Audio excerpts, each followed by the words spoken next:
Evangelho de João, capítulo de número 11. Chegamos ao capítulo 11 do Evangelho de João.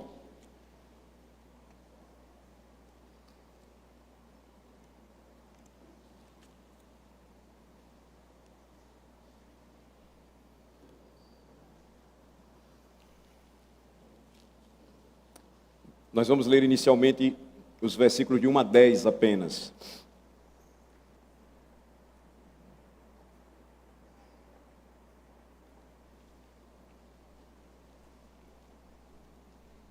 Estava enfermo Lázaro de Betânia, da aldeia de Maria e de sua irmã Marta.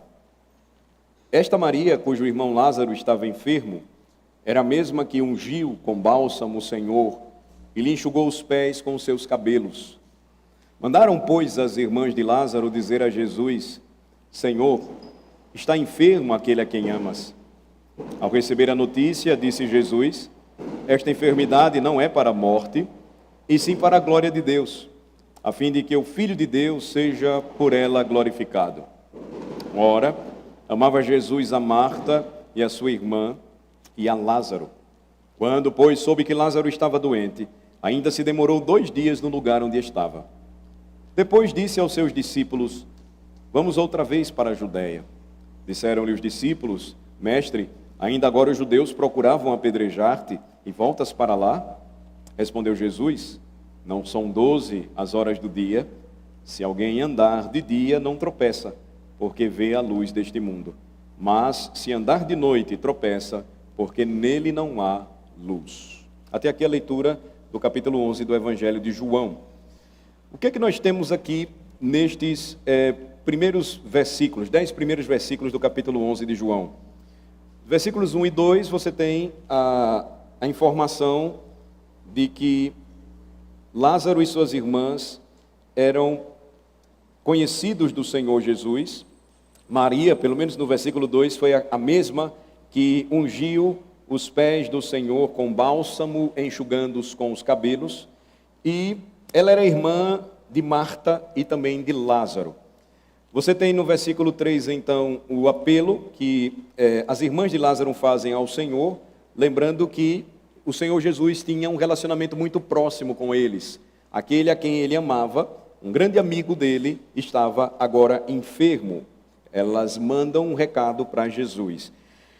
No versículo 4, nós vamos ver um pouco sobre o desígnio de Deus sobre a doença humana, em especial sobre a doença de Lázaro.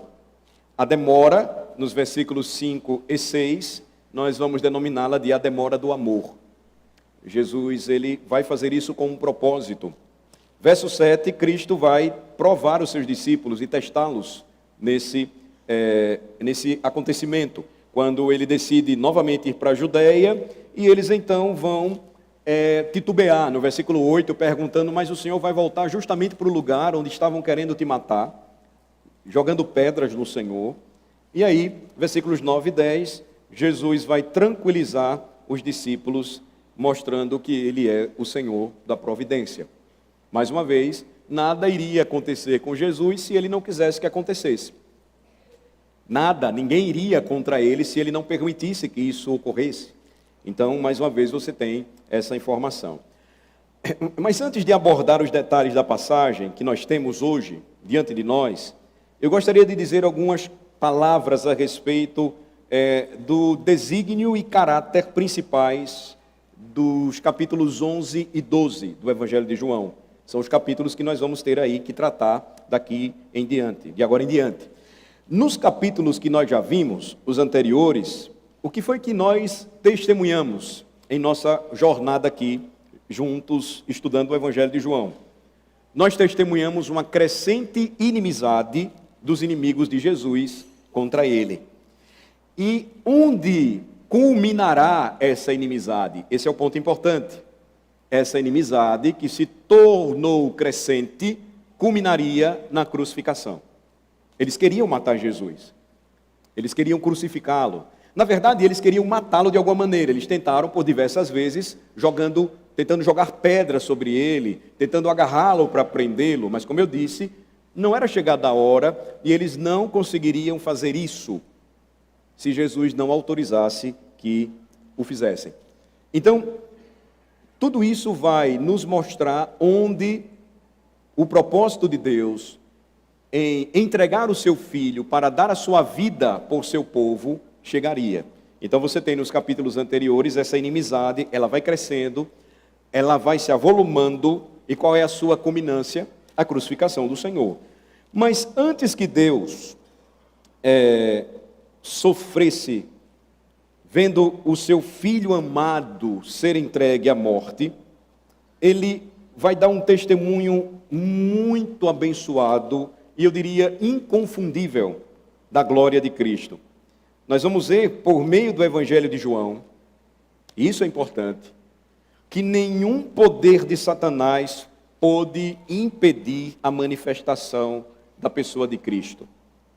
Ele vai encontrar oposição incessante, ele vai encontrar um ódio que não acabava, e o resultado, entretanto, era que a glória de Cristo, ela se manifestava de uma forma ainda mais visível, mais graciosa diante dos homens. E nisso Deus estava sendo revelado totalmente em Jesus. Por quê? Porque sendo o Filho de Deus, a segunda pessoa da Trindade, ele também era Deus. Então o Evangelho de João vai revelando de glória em glória à medida que nós vamos lendo. Quanto mais se avolumava o ódio dos homens contra Cristo, a glória do Filho de Deus, o Verbo eterno, o Deus conosco, se revelando entre os homens. Então, esse era o propósito, e a pergunta é: quem poderia impedir a sua manifestação, a sua realização, a obra que ele veio realizar entre nós?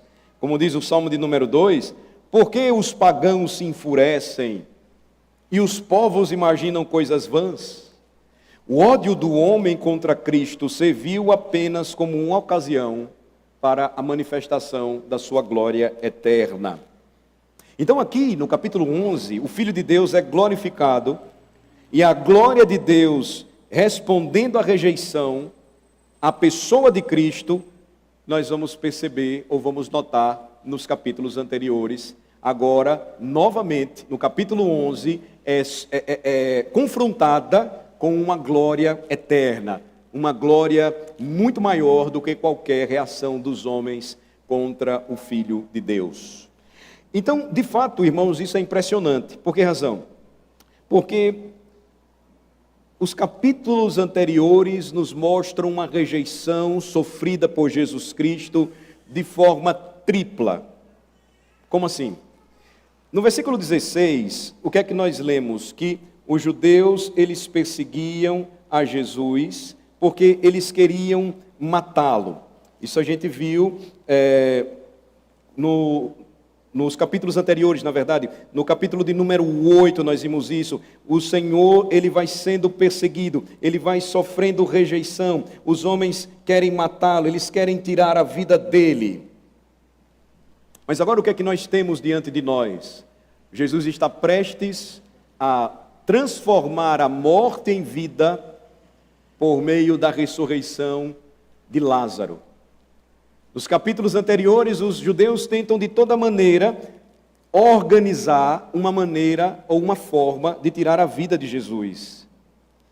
Mas o que é que nós encontramos diante da reação daqueles que tentavam pegar em pedras para atirar nele, como no capítulo 8, versículo 58, depois que Jesus disse: em verdade vos digo, antes que Abraão existisse, eu sou. Capítulo 11, Jesus Cristo, ele está manifestando o seu poder e a sua glória sobre a morte. Ele está prestes a fazer isso. No capítulo 10, o capítulo anterior, quando Jesus declarou no versículo 30, eu e o Pai somos um, qual foi a reação dos homens, dos judeus? Versículo 31, eles vão novamente pegar em pedras para atirar contra Jesus. Mas aí você percebe essa reação que os judeus manifestam em ódio contra o Senhor, ela seria respondida por meio da manifestação da sua glória. De que maneira? Por meio de um triplo testemunho. A glória de Cristo, então, em João 11 e 12, vão corresponder à tripla rejeição sofrida pelo Senhor nos capítulos 8, 9 e 10.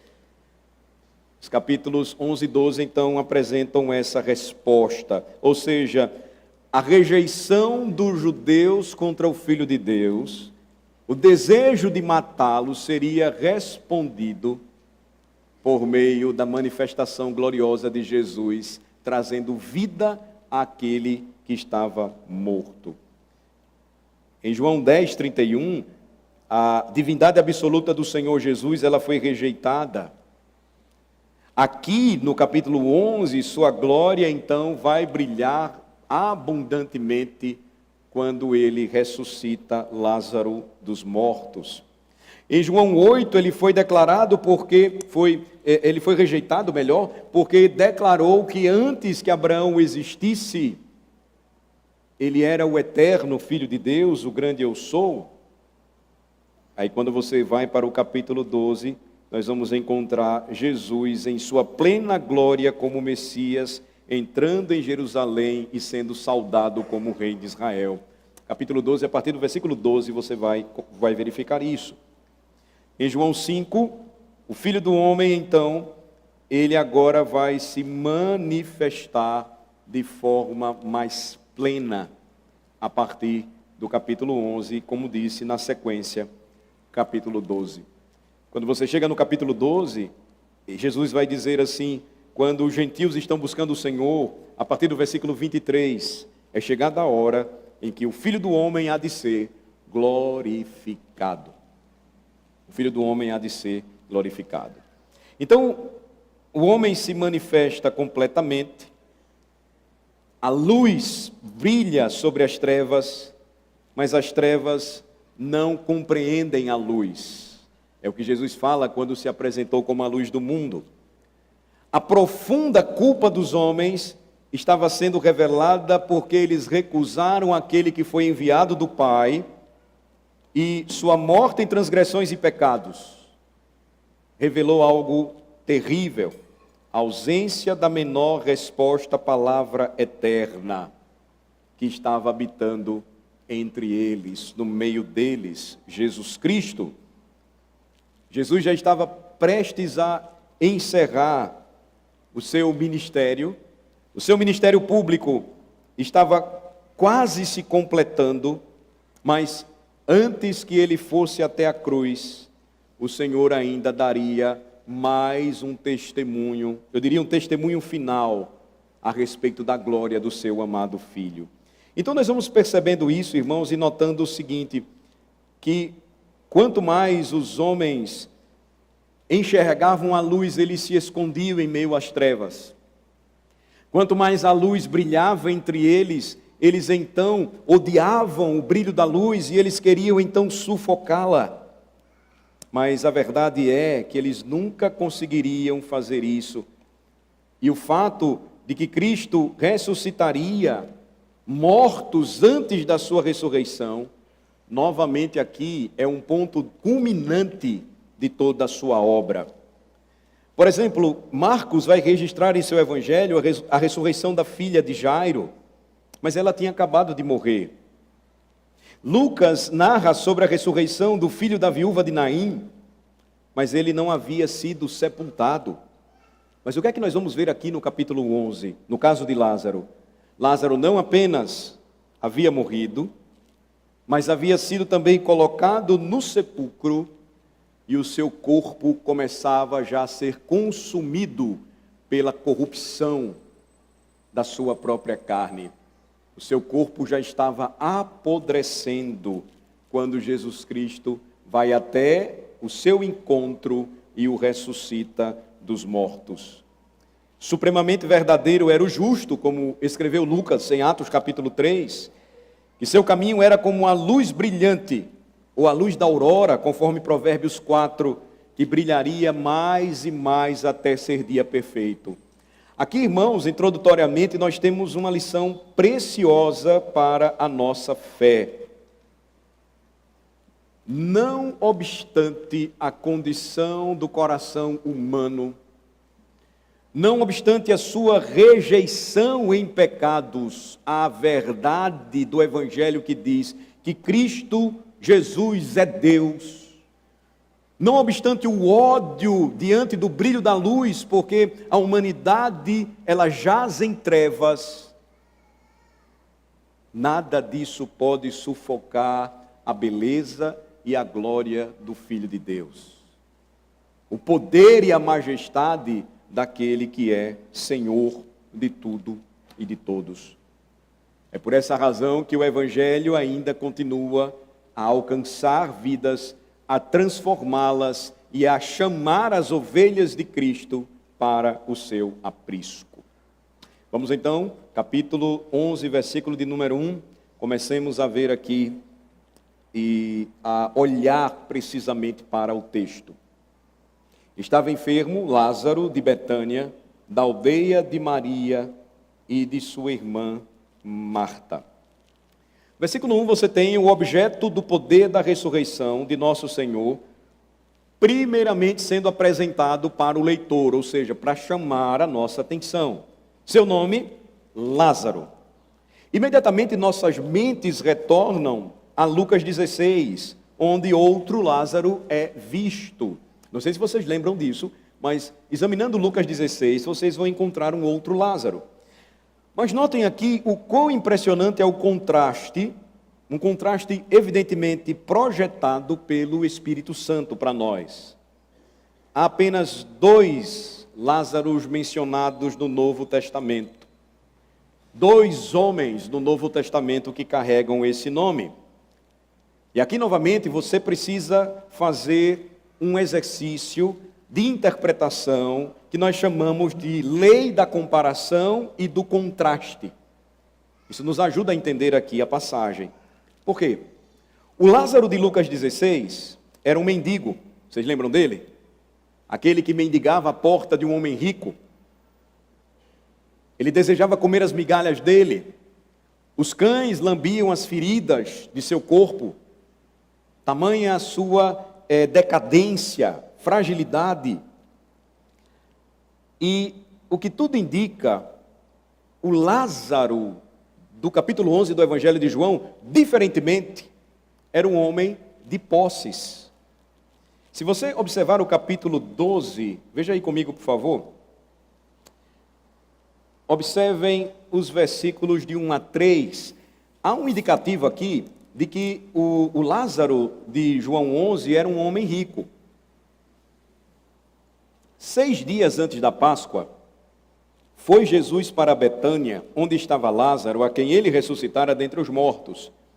Deram-lhe, pois, ali uma ceia. Marta servia, sendo Lázaro um dos que estava com ele à mesa. Então, Maria, tomando uma libra de bálsamo de nardo puro, muito precioso, ungiu os pés de Jesus e os enxugou com os seus cabelos, e encheu-se toda a casa com o perfume do bálsamo. É possível que Lázaro fosse um homem, se não rico, que tinha certa posse, para oferecer o que ele ofereceu para Jesus naquele contexto de grande pobreza na Palestina, sob o domínio do Império Romano. O Lázaro de Lucas 16, ele não foi cuidado, pois lemos sobre como os cães chegavam até ele e lambiam as feridas de seu corpo. Mas o Lázaro de João 11, ele desfrutou dos cuidados amorosos de suas irmãs.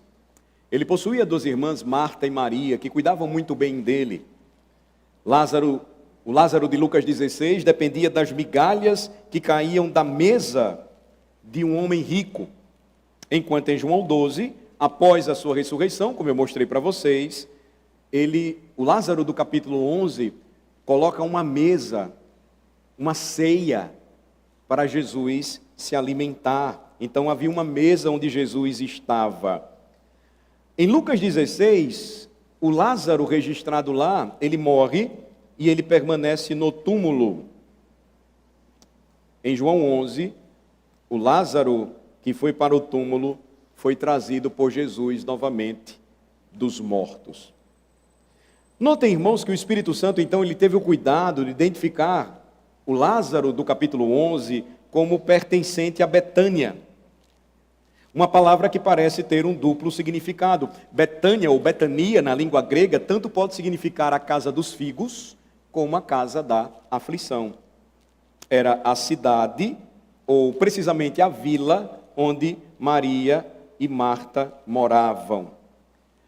Você não vai encontrar uma menção feita por João anteriormente, e não é a primeira referência a essas irmãs que temos nos evangelhos, de fato, porque no final de Lucas 10, nós encontramos uma informação interessante sobre Marta e Maria.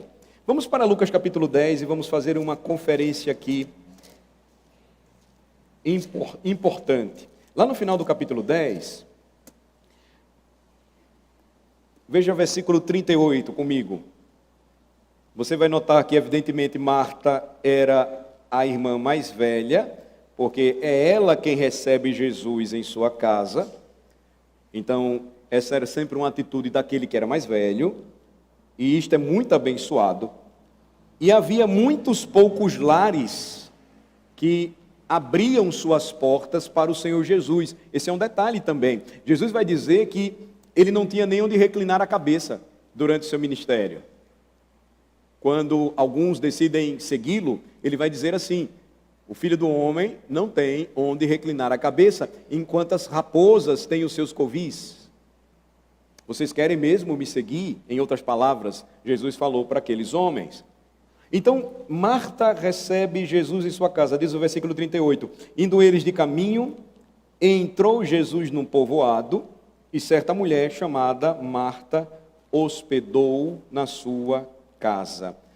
Aquele que foi desprezado e rejeitado pelos homens, aquele de quem os homens escondiam seu rosto e não o estimavam, aquele que foi desvalorizado e odiado, foi recebido na casa daquela mulher. Veja como é interessante. Ela primeiro o recebe em seu coração, depois ela o recebe em sua casa. Mas aí é dito que a sua irmã, verso 39, chamada Maria, ela se assentou aos pés do Senhor para ouvir o seu ensino. Notem que é impressionante a menção que é feita a Maria aqui no Evangelho, porque ela é vista aos pés de Cristo. Então, ela era a que desfrutava da maior intimidade com o Senhor. Veja que ela tinha um discernimento espiritual provavelmente mais aguçado. E você vai notar isso de uma forma mais clara quando nós passarmos por determinados acontecimentos no capítulo 11 e 12 do Evangelho de João. Você vai perceber que Maria, ela tinha um conhecimento espiritual mais aguçado do que Marta.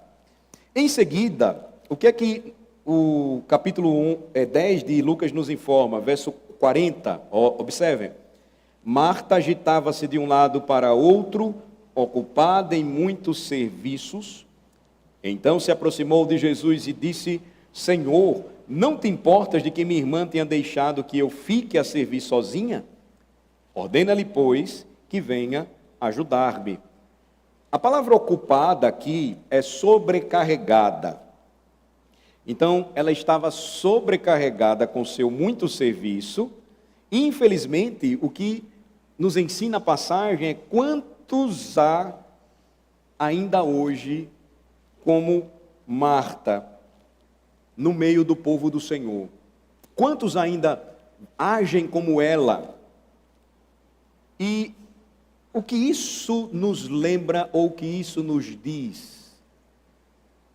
Ainda hoje nós temos muitos cristãos sobrecarregados de muitos serviços, assim como Marta, por conta de algo que às vezes nós confundimos com o serviço ao Senhor. É uma palavra, e tem uma palavra para definir isso muito bem, ela se chama ativismo. Você já percebeu que às vezes os pais, eles não cuidam de seus filhos como deveriam cuidar? Eles não dão a atenção que deveriam dar? E aí, qual é a resposta? A igreja não está fazendo nada. A igreja precisa de atividades para a nossa juventude e para os nossos adolescentes? Não necessariamente. A igreja não é obrigada a fazer isso, não. A igreja, ela tem a missão de reunir o povo de Deus para adorar. Isso é servir ao Senhor, primeiro. Na sequência, qual é o resultado natural? O resultado natural é a vida em comunidade. É estudar a palavra de Deus, é sairmos juntos, é praticarmos esportes. Para os que têm mais coragem e saúde, é subir a Serra da Miaba. Mas isso não é responsabilidade da igreja, não. O conselho vai se reunir para subir na Serra da Miaba com a juventude. É longe de mim, eu não vou não. O que eu estou querendo dizer? Pode-se fazer? Pode, mas não é obrigação da igreja. Os pais são obrigados a educar os seus filhos, a cuidar deles, a gastar tempo com eles, conversar com eles. Isso não é papo para a igreja. A igreja se envolve, mas a responsabilidade não é nossa quando os nossos filhos desacreditam e desanimam da igreja. Por quê? Porque não tem atividade. Irmãos, se a gente não tiver esse cuidado, a gente vive muito mais no mundo de Marta do que no mundo de Maria. Não tem nada a ver com Dona Marta não, e Dona Marta está aqui com a gente, é a Marta da Bíblia. O mundo de Marta é cercado de muitas coisas, você não para, você precisa fazer alguma coisa, você tem que estar envolvido em alguma coisa da igreja, porque senão não é igreja, ela não é viva. Mas o Senhor não diz isso. Onde é que a igreja mostra a sua vida, vivacidade? Quando ela está priorizando o que por vezes a gente não prioriza. Às vezes a gente não perde uma reunião. É a reunião da junta diaconal, é a reunião do conselho da igreja, é a reunião do trabalho com os jovens, é a reunião do trabalho com as mulheres, é a reunião do ensino infantil. Reunião, ou reuniões e mais reuniões, a gente não falta. Mas às vezes a gente não tem tempo para o mundo de Maria. Qual é o mundo de Maria? O que era prioridade para ela? Sentar-se aos pés do Senhor para ouvir o seu ensinamento. Então, atividades na igreja são importantes? São, mas elas não são um fim em si mesmo. Não pode. A igreja se torna ativista e por essa razão a gente se perde no objetivo e no fim principal da igreja de Cristo, que é adorar e servir. Como é que a gente serve ao Senhor? Cumprindo a grande comissão. Como é que a gente cumpre a grande comissão? Sendo bons maridos, esposas, filhos, pais, irmãos, em todas as áreas e atividades da nossa vida. Isso quer dizer que a gente não vai ter outras coisas para fazer ou outras atividades para desenvolver na igreja? Não, nós podemos fazer e devemos fazer, mas não chegando ao limite em que isso começa a nos cansar. Quando começamos a ficar cansados de vir à igreja, alguma coisa está errada. Quando a gente começa a ficar cansado de realizar alguma coisa para a igreja, alguma coisa não está dando certo. Nós precisamos aí observar se nós estamos mais imersos no mundo de Marta e estamos esquecendo do mundo de Maria. Veja, você tem aqui apenas a energia febril da carne no exemplo de Marta. E não é que o serviço, repito, seja errado, mas ele pode se tornar uma armadilha e um mal, se for permitido, que nos afaste da adoração e do cultivo da própria vida espiritual. Vocês lembram da ordem que Timóteo deu, o apóstolo Paulo deu a Timóteo? 1 Timóteo capítulo 4, ele diz: tem cuidado de ti mesmo e da doutrina. Por que você tem uma quantidade de pastores hoje esgotados? Porque muitos deles, infelizmente, estão envolvidos em tantas atividades, sufocados por isso, que eles não conseguem nem fazer aquilo que é a obrigação deles. Eles precisam estar presentes em todas as reuniões, eles precisam estar presentes em todos os acampamentos, eles precisam estar presentes em todos os momentos da vida da igreja. Não sobra nada para ele, nem nada para a família dele, de repente ele está esgotado. Tem uma palavra bonita hoje para esgotamento, né? Burnout. É esgotamento. No passado já existia e vai existir esgotamento hoje. A gente só sofistica, né? É igual tapioca. Tem tapioca e tapioca gourmet. Você já viu? Tem cuscuz e cuscuz gourmet. É esgotamento físico, mental. Isso sempre existiu. E as pessoas cansam às vezes. Por quê? Porque acham que estão agradando a Deus, ocupados demais. Veja como é interessante. E o que é que Jesus vai responder para Marta? Marta, saia deste mundo. Verso de número 41. Marta, Marta, respondeu-lhe o Senhor, andas inquieta e te preocupas com muitas coisas. Veja, essa declaração é muito solene. Quem fez? Jesus. Normalmente, quando você vê em verdade vos digo, você já sabe que Jesus está trazendo ele está prestes a fazer uma declaração muito solene, que exige a nossa atenção, o nosso cuidado. Ele vai fazer aqui também, da mesma maneira, ele vai usar a mesma entonação e força de expressão, quando ele diz, Marta, Marta. Ele não vai elogiar Marta por seu muito serviço. Ele não vai elogiá-la. Em vez disso, o que é que ele vai fazer? Ele vai reprová-la. Veja, eu conheço vários cristãos que deixaram de vir à igreja porque em determinado momento, algo que sempre ocupava a vida deles, o serviço deles na igreja, acabou. Um oficialato, um ministério, uma ocupação na escola dominical, uma coordenação. Isso é tirado dele, resolve-se que agora deve se mudar, deve parar. A pessoa perde a razão de vir à igreja. Ela acha que deixou de ser útil na igreja.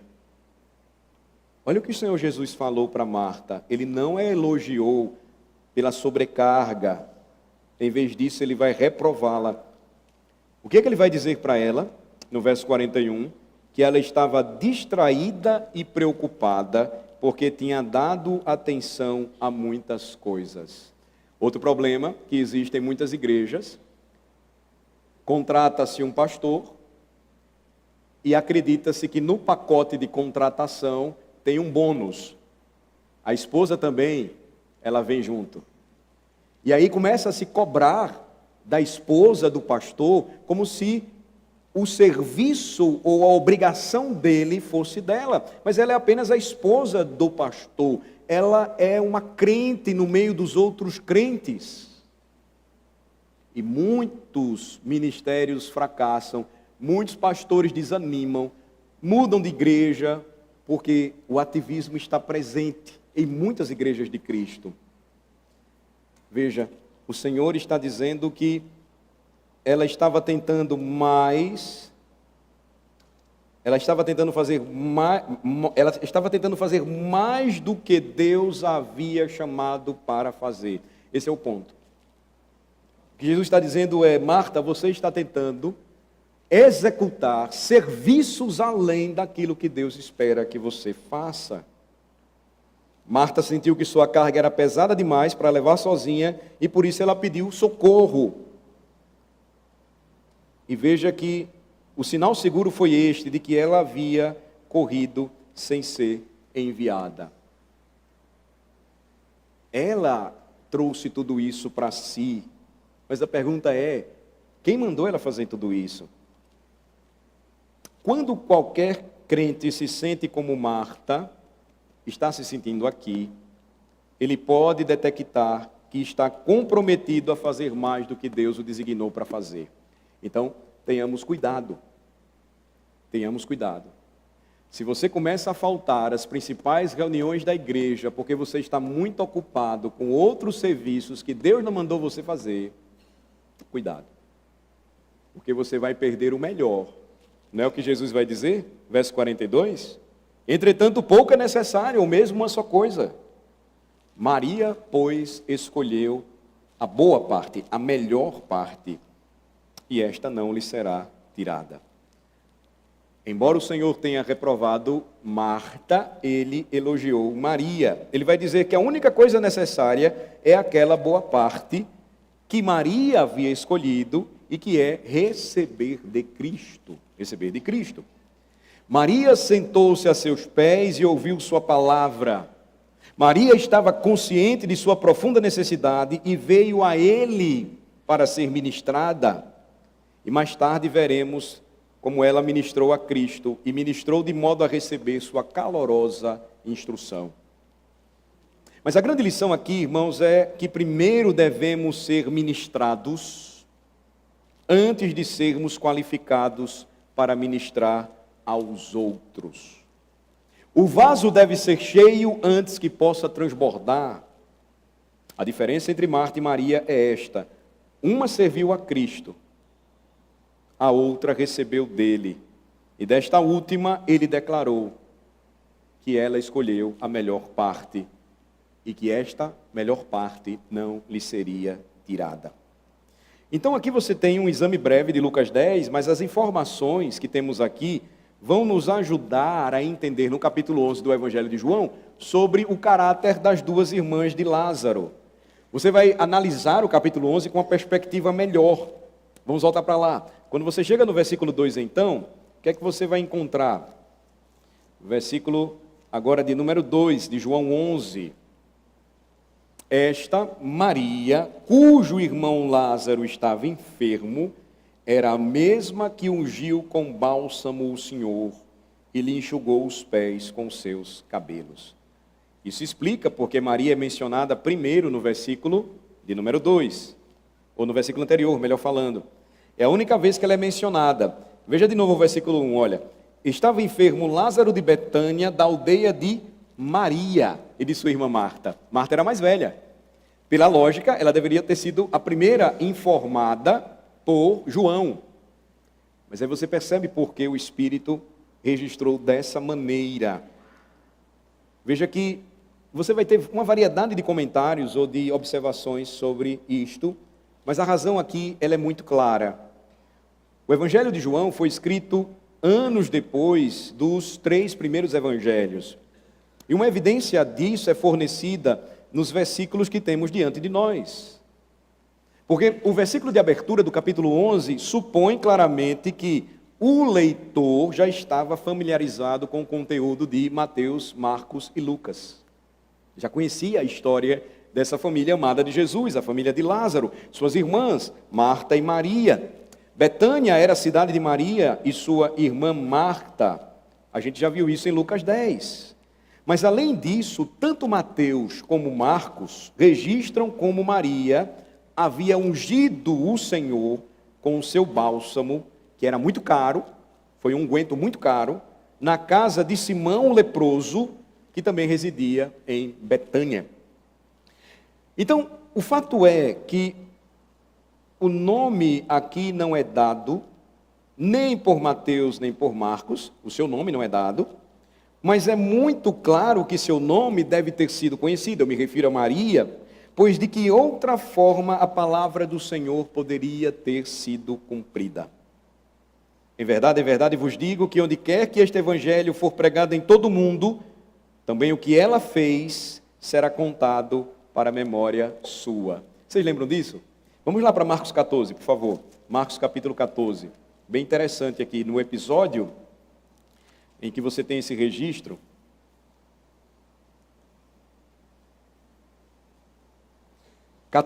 Marcos 14, versículo 3 em diante. Eu acredito que aqui você tem a razão óbvia, porque o nome de Maria é registrado antes do nome de Marta em João capítulo 11. Veja só que interessante essa passagem. Marcos 14, a partir do versículo 3. Estando ele em Betânia, reclinado à mesa, em casa de Simão, o leproso, veio uma mulher trazendo um vaso de alabastro com preciosíssimo perfume de nardo puro. E quebrando um alabastro, derramou o bálsamo sobre a cabeça de Jesus.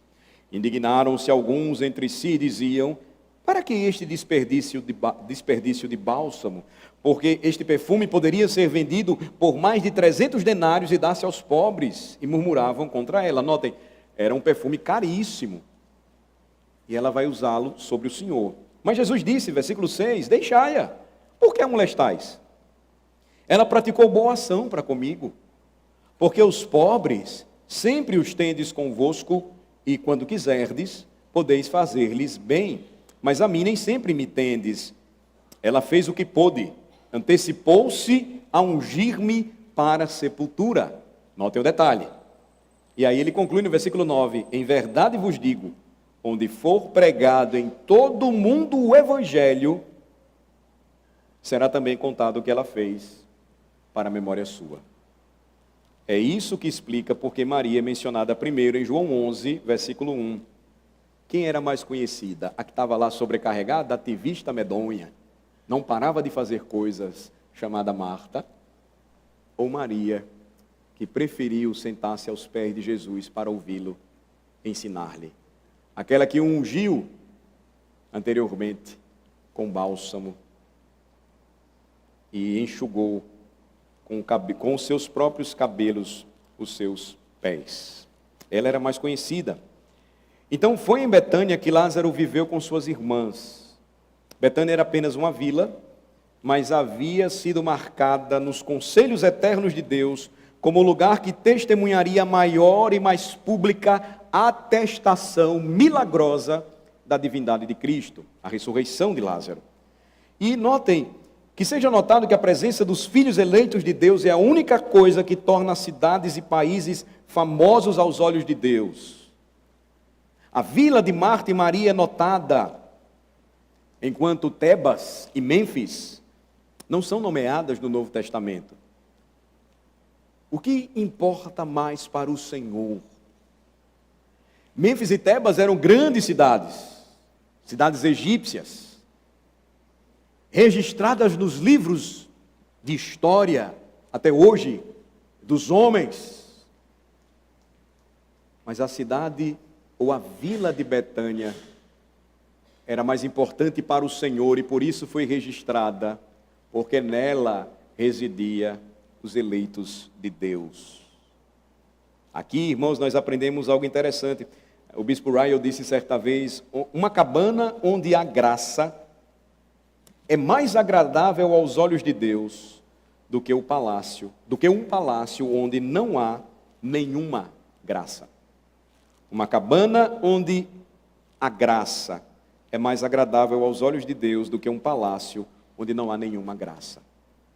Foi em Betânia que seria dada a prova final e mais conclusiva de que aquele que estava prestes a se render à morte e ao túmulo não era outro, senão a ressurreição e a vida, e quem crer em seu nome, ainda que morra, viverá. Betânia ficava a menos de 2 milhas de Jerusalém. João capítulo 11 fala sobre isso. Jerusalém era a sede do judaísmo, de modo que a notícia da ressurreição de Lázaro logo seria de conhecimento comum em toda a Judeia. Verso 3, mandaram, pois, as irmãs de Lázaro dizer a Jesus, Senhor, está enfermo aquele a quem amas. Nós não podemos considerar isso aqui um protesto, não foi. Não era que Marta e Maria estivessem reclamando contra Cristo, porque ele permitiu que alguém que ele tinha tanta intimidade e amava, estivesse doente. Não, a questão não é essa. Em vez disso, foi simplesmente o apelo ao coração de alguém em que elas tinham confiança implícita. Quanto mais de perto essa breve mensagem das irmãs de Lázaro for examinada, mais claramente perceberemos a modéstia dessas mulheres.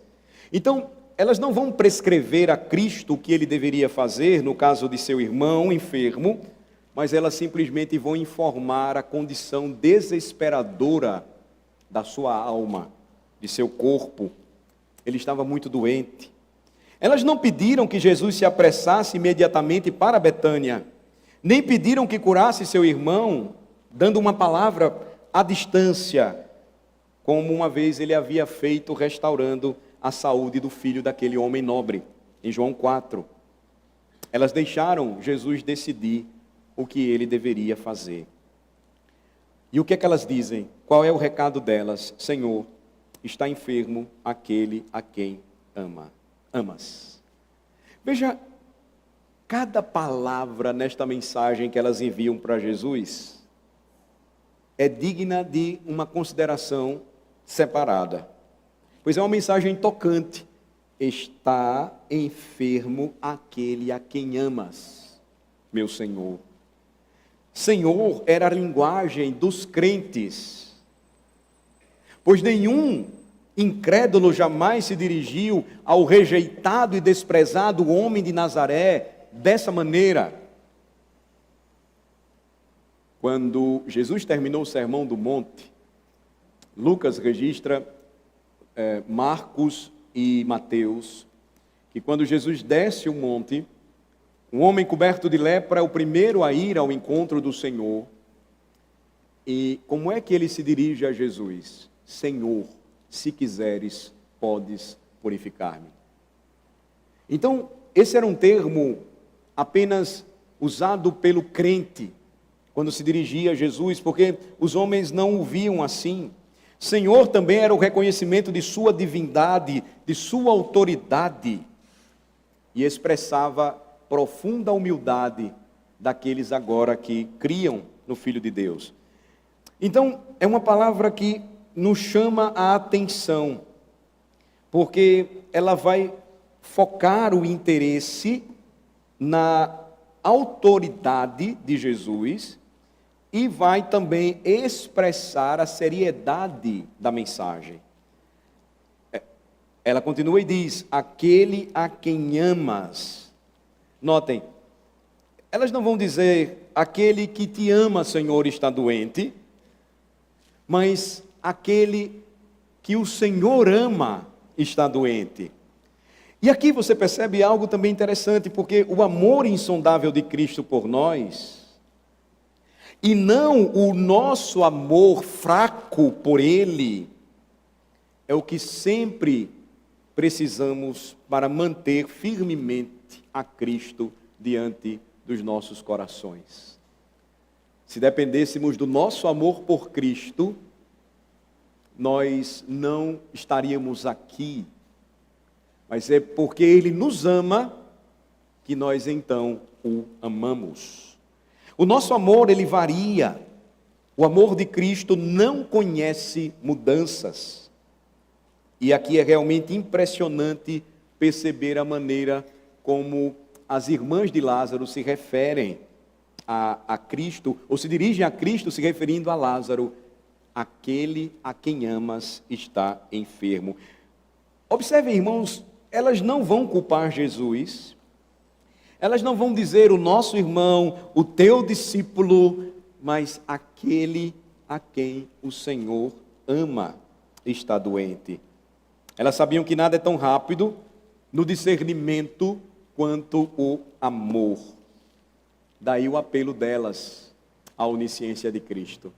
Elas criam que Ele o amava. Elas sabiam que eram amadas do Senhor. E aqui você tem duas palavras importantes para expressar enfermidade no texto.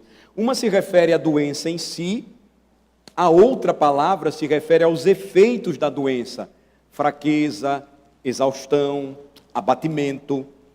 É a última palavra que é utilizada aqui.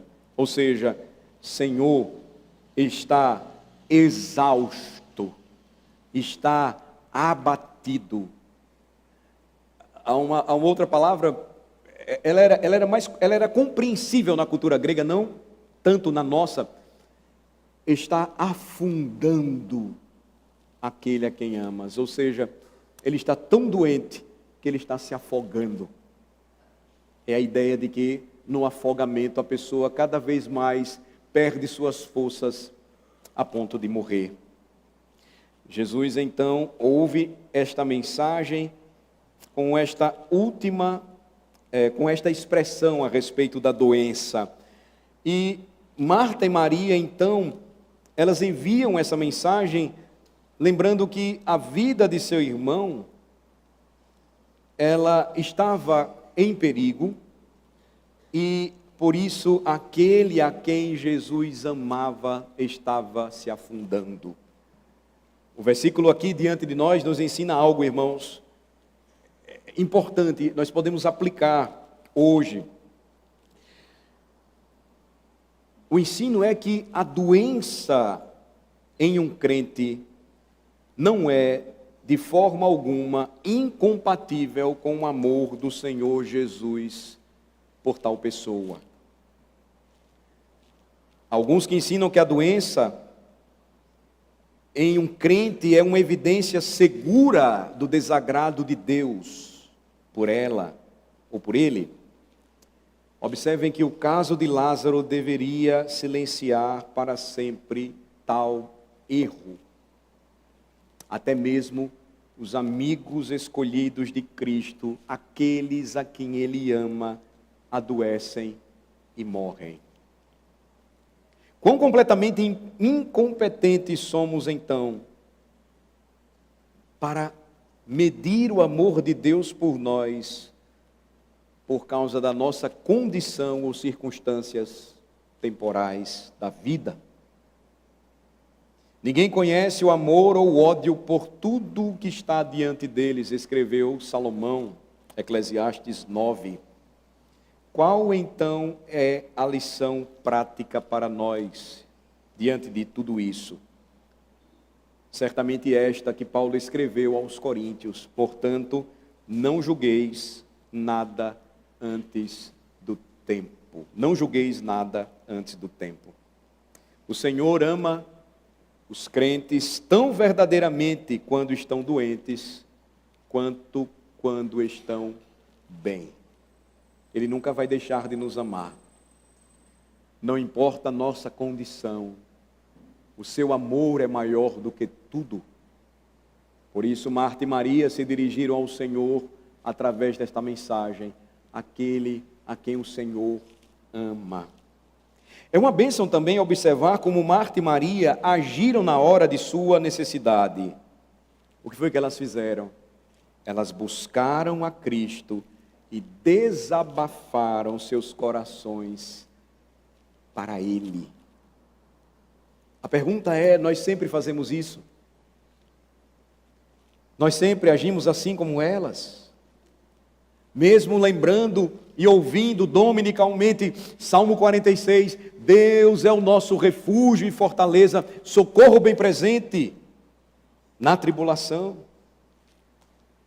Ainda assim, para nossa vergonha, quão pouco conhecemos a Cristo como Marta e Maria o conheciam. Quando o povo murmurou contra Moisés, nós somos informados de que ele clamou ao Senhor. Quando Ezequias recebeu a carta ameaçadora de Rabsaque, ele a espalhou perante o Senhor. Quando João Batista foi decapitado, seus discípulos correram até Cristo e contaram tudo para ele. Que exemplos, irmãos, a Bíblia oferece para nós. A Bíblia diz que não temos um sumo sacerdote que não possa ser tocado pelo sentimento de nossas enfermidades.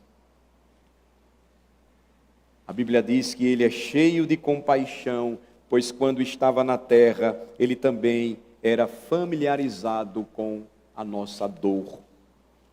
Ele simpatizava profundamente com o seu povo sofredor, e ainda hoje ele nos convida a derramar a nossa angústia do coração perante ele.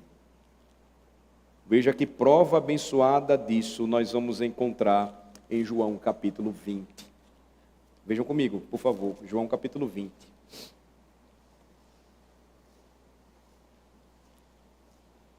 Verso 11.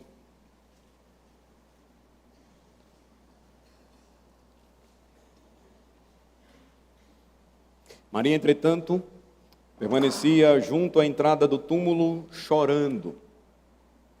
Enquanto chorava, abaixou-se e olhou para dentro do túmulo e viu 2 anjos vestidos de branco sentados onde o corpo de Jesus fora posto, um à cabeceira e outro aos pés. Então eles lhe perguntaram: mulher, por que choras? Ela lhes respondeu: porque levaram o meu Senhor e não sei onde o puseram. Tendo dito isto, voltou-se para trás e viu Jesus em pé, mas não reconheceu que era Jesus. Perguntou-lhe Jesus: mulher, por que choras? A quem procuras? Ela, supondo ser ele o jardineiro, respondeu: Senhor, se tu o tiraste, dize-me onde o puseste e eu o levarei. Por que fazer tal pergunta aqui? Jesus não sabia a causa de sua tristeza? Ele sabia certamente. Teria sido uma reprovação? Não. Não foi antes porque ele queria que ela desabafasse seu coração diante dele. A Bíblia diz: lança o teu fardo sobre o Senhor. É sempre sua palavra para nós. Isso é o que Marta e Maria estavam fazendo. E que o Senhor conceda a cada coração atribulado a verdade contida nestas passagens, para que possam fazer o mesmo que elas fizeram. No versículo 16, então Jesus disse: Maria. Ela, voltando-se, lhe disse em hebraico Raboni, que quer dizer mestre. O que Jesus queria era que mais uma vez a sua filha rasgasse o seu coração e, desabafando a sua angústia, falasse acerca de sua tristeza. A atitude então dessas irmãs e a maneira como elas elaboram a sua mensagem para Jesus, enviando para Ele, nos fornece um exemplo impressionante de como nós devemos apresentar nossas orações ao Senhor. Grande parte do ensino atual sobre o assunto oração é grosseiramente desonroso a Deus. O Altíssimo não é nosso servo para ser submetido à nossa vontade. A oração nunca foi projetada para nos colocar no trono, mas para nos dobrar os joelhos. Não cabe à criatura ditar regras ao Criador. E é um privilégio feliz para o cristão, todos os dias, tornar conhecidos os seus pedidos a Deus com ações de graças, sabendo que junto a Ele temos o mediador que escuta pacientemente as nossas orações e intercede em nosso favor ao Pai por todas elas. Pedir é uma questão muito diferente de dar ordem, porque pedidos não são ordens. Entretanto, o que é que nós temos visto hoje?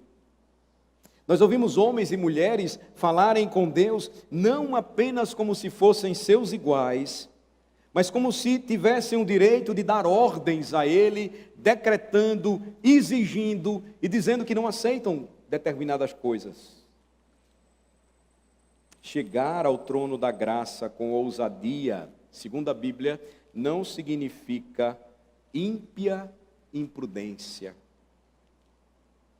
A palavra grega significa liberdade de expressão, que é algo tão caro para o cristão, uma herança protestante para as nações ocidentais e que está sendo caçada hoje em muitos lugares, inclusive em nosso país. Chegar-se com ousadia ao trono da graça é ter liberdade de se expressar diante de Deus, humildemente, rasgando o seu coração perante Ele. O sentido é que podemos revelar nossos corações como filhos de Deus, nunca esquecendo, porém, que Ele é o nosso Pai.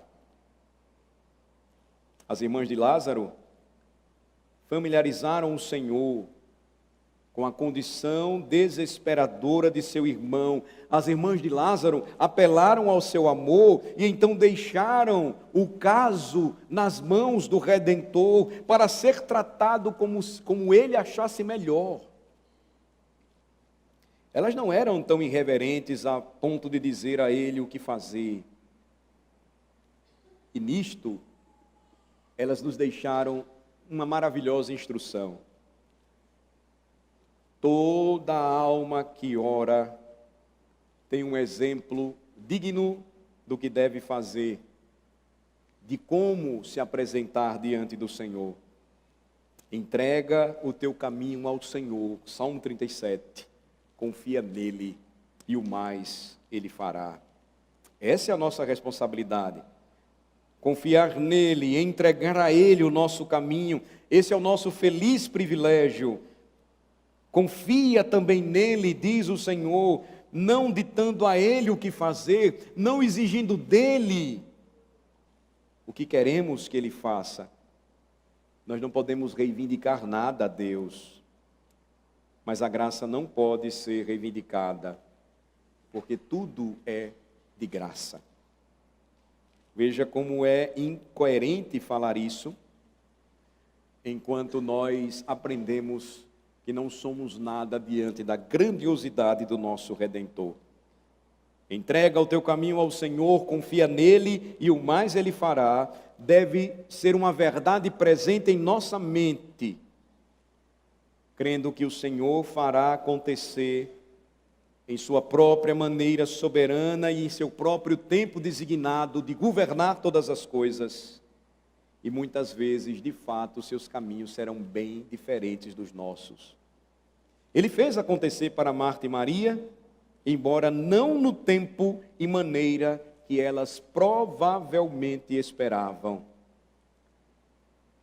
Paulo, o apóstolo, desejou muito pregar o evangelho em Roma, mas quão lento ele foi em realizar seu desejo e de que maneira completamente inesperada ele foi para lá.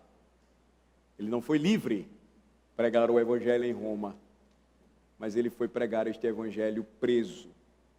Estando preso, ele se encontra com um escravo fujão, chamado Onésimo, que foge da casa de Timóteo. Pregando o evangelho, Onésimo se converte, e ele agora escreve uma carta para Filemão, dizendo, receba-o, não mais como teu escravo, mas como teu irmão, e lembre-se, você deve muito mais a mim. Ele quis lembrar, você conheceu a salvação por minha pregação. Os caminhos de Deus são diferentes dos nossos. Tempos depois, Onésimo se tornaria o pastor de Filemão. Um escravo seria o pastor da igreja, agora liberto pela graça do evangelho, e seria o pastor daquele que anteriormente foi o seu Senhor. Nós vamos continuar, se Deus permitir, no próximo domingo. São muitas lições e aplicações, apenas no início do capítulo 11, notem. Às vezes nós somos muito apressados em ir logo para o momento da ressurreição de Lázaro. Mas quantas coisas nós podemos aprender e guardar no coração, com auxílio do Espírito Santo, apenas nos 3 primeiros versos do Evangelho de João, capítulo 11. Vamos orar. Senhor, nós te agradecemos por tua maravilhosa palavra, pela instrução que ela nos dá, as lições que podemos aprender. E o que nós te rogamos, Senhor, é que tudo o que ouvimos, o teu Espírito aplique ao nosso coração, livrando-nos do ativismo tão comum nas igrejas hoje, nos dando foco e direção para aquilo que mais importa, para que não sejamos sobrecarregados no mundo de Marta, mas possamos experimentar aos pés do Redentor, no mundo de Maria, das bênçãos que provêm daqueles que gastam mais tempo prontos para ouvir a Cristo do que para fazer alguma coisa. Abençoa, Senhor, o teu povo, dando a instrução necessária para entender que o Senhor sempre irá nos amar, quer estejamos saudáveis ou enfermos, pois isto não é condição para o teu amor. O teu amor é maior do que tudo, e o Senhor nos ama com amor pactual. Dá-nos a graça de descansar e aprender a lançar sobre o Senhor todo o nosso fardo, pois o Senhor nos diz em sua palavra que tem cuidado de nós e cremos nisso, nos ensinando a orar corretamente, conhecer e reconhecer quem Tu és e quem nós somos, e tomando as palavras do nosso Redentor, para nós afirmamos: sem Ti nada somos, Senhor, sem Ti nada podemos fazer. Abençoa-nos e que a Tua palavra encontre lugar especial em cada coração nesta manhã, trazendo consolo, paz, transformação e edificação para as nossas almas, em nome de Jesus. Amém.